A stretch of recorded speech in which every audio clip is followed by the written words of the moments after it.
दिखेंगे जो लावारिस लोगों बांग्लादेशी रेलवे स्टेशन के ज़मीन पर कब्जा करके बैठा हुआ है, सरकार की प्रॉपर्टी पर कब्जा करके बैठा हुआ है। यमुना पार से लेकर के हर जगह दिखेंगे। ये अब कुछ परसेंट जो है वो बिहार यूपी के लोग हैं, लेकिन 30% से ज़्यादा लोग ऐसे हैं जो बांग्लादेशी घुसपैठिए हैं। वोट पाने का नहीं है। 2017 में योगी जी की सरकार बनी, क्या उस टाइम SIR हुआ था?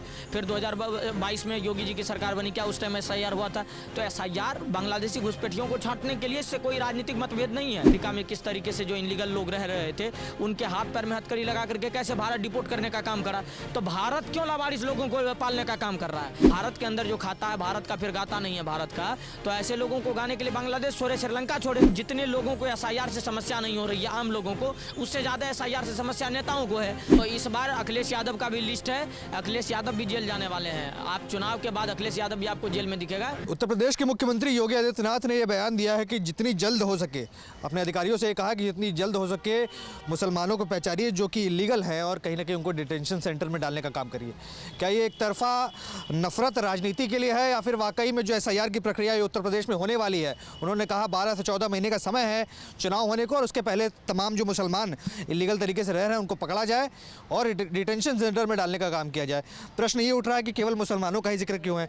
हिंदुओं को या अदर लोग जो भी इलीगल तरीके से रह रहे होंगे उनको भी डालिए। फिर देखिए, इस देश में बांग्लादेशी घुसपैठिए जितने हैं, आप उत्तर प्रदेश की जहां तक बात करिएगा, आप फिरोजाबाद से लेकर के आप जो है यहां तक दिल्ली गाजियाबाद से लेकर के बॉर्डर तक देख लीजिए, हर जगह आपको दिखेंगे जो लावारिस लोगों बांग्लादेशी रेलवे स्टेशन के ज़मीन पर कब्जा करके बैठा हुआ है, सरकार की प्रॉपर्टी पर कब्जा करके बैठा हुआ है, कहीं भी खेल का मैदान है वहाँ कब्जा करके बैठा हुआ है, स्कूल का ग्राउंड तक कब्जा करके बैठा हुआ है। ये सारे कौन हैं? ये सारे बांग्लादेशी घुसपैठिए जो इस देश में धीरे धीरे केंद्र को पर कब्जा करना चाह रहा है। आप दिल्ली का आज यमुना पार से लेकर के हर जगह दिखेंगे। ये अब कुछ परसेंट जो है वो बिहार यूपी के लोग हैं, लेकिन 30% से ज़्यादा लोग ऐसे हैं जो बांग्लादेशी घुसपैठिए हैं।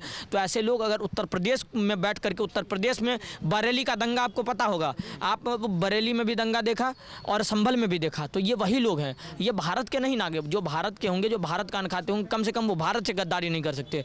तो इन लोगों के पीछे अगर वो कर भी रहे हैं, तो ये अगर कर भी रहे हैं तो उनको बहकाने के लिए वो पश्चिम बांग्लादेश से ही आ रहा है। पर चुनावी समय में अगर इस तरीके के फैसले, क्योंकि उत्तर प्रदेश में 10 सालों से शासन है, इतने समय क्यों नहीं याद आई? और चुनाव के 10-12 महीने पहले ही क्यों याद आ रही है? क्या वोट बैंक की राजनीति है? हिंदुओं को कुछ तरीके से मुसलमानों को खिलाफ बयान करके इस तरीके से वोट पाना हो? देखिए, वोट पाने का नहीं है। 2017 में योगी जी की सरकार बनी, क्या उस टाइम SIR हुआ था? फिर 2022 में योगी जी की सरकार बनी, क्या उस टाइम SIR हुआ था? तो SIR बांग्लादेशी घुसपैठियों को छांटने के लिए इससे कोई राजनीतिक मतभेद नहीं है या राजनीतिक फायदा तो कहीं से है ही नहीं। SIR इलेक्शन कमीशन करवा रहा है और किसी भी लोकतंत्र में ये जो है भागीदारी है और लोकतंत्र का ये रूप है कि उनको अधिकार भी है कि SIR टाइम से होते रहे। ऐसा तो नहीं है इस देश में कौन इनलीगल तरीके से आ रहा है। आज आपने देखा कि अमेरिका में किस तरीके से जो इनलीगल लोग रह रहे थे उनके हाथ पैर में हथकड़ी लगा करके कैसे भारत डिपोर्ट करने का काम करा। तो भारत क्यों लावारिस लोगों को पालने का काम कर रहा है? भारत के अंदर जो खाता है भारत का, फिर गाता नहीं है भारत का। तो ऐसे लोगों को गाने के लिए बांग्लादेश छोड़े, श्रीलंका छोड़े। इनको क्या जरूरी है भारत में रखने? अखिलेश यादव हैं विपक्षी नेता, वो तो कहते हैं कि फिर आप वसुदेव कुटुंबकम में हमारा देश माना जाता है, अब आप इस तरीके से व्यवहार करेंगे कहीं ना कहीं अतिथि का अपमान है। नहीं, एक बात बताइए, वसुदेव कुटुंबकम की बात करने वाले लोग आतंकी कुटुंबकम की बात तो नहीं करेंगे ना? बांग्लादेशी घुसपैठिए और नक्सलवादियों की कुटुंबकम की बात तो नहीं करेंगे। तो आतंकियों के कुटुंबकम की बात हम नहीं करते, हम अब वसुदेव कुटुंबकम की बात करते हैं। हमने तो सबका सम्मान करा था, लेकिन जो भारत के अंदर खाते हैं, भारत में आते हैं इनलीगल तरीके से, खाते यहाँ के हैं, यहाँ के राशन पर कब्जा करके रखते हैं और तब ये कहते हैं कि वसुदेव। एक बात बताइए, जितने लोगों को SIR से समस्या नहीं हो रही है आम लोगों को, उससे ज़्यादा SIR से समस्या नेताओं को है। इसीलिए समस्या कि इनको पता है कि इनका फर्जी वोटर ID है, ये वोट हम ही को करता होगा, इसीलिए। और हम सत्ता में आएंगे तो इनको मजबूत करेंगे।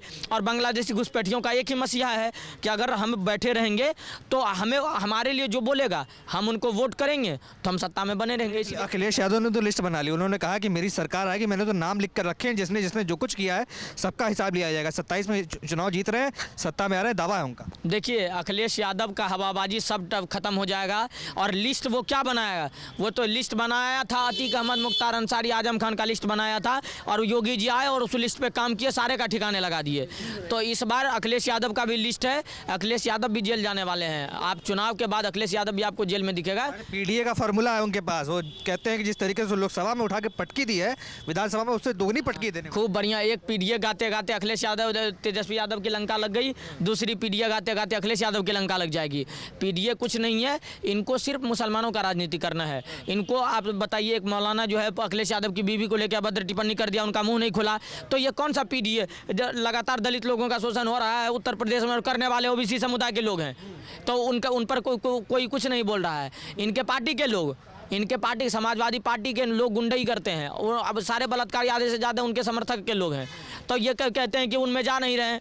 अरे लिस्ट तो सबका बन रहा है, सारे टोपीबाजों का लिस्ट बन रहा है, सारे लाल और सफ़ेद टोपी वालों का लिस्ट बन रहा है, और योगी जी इस बार सत्ता में चुन करके आएंगे और इस सारे लाल और सफ़ेद टोपी वालों का ठिकाना उत्तर प्रदेश में लगेगा पूरी तरीके से। आप देख रहे हैं सौगंध टीवी, सौगंध वतन की।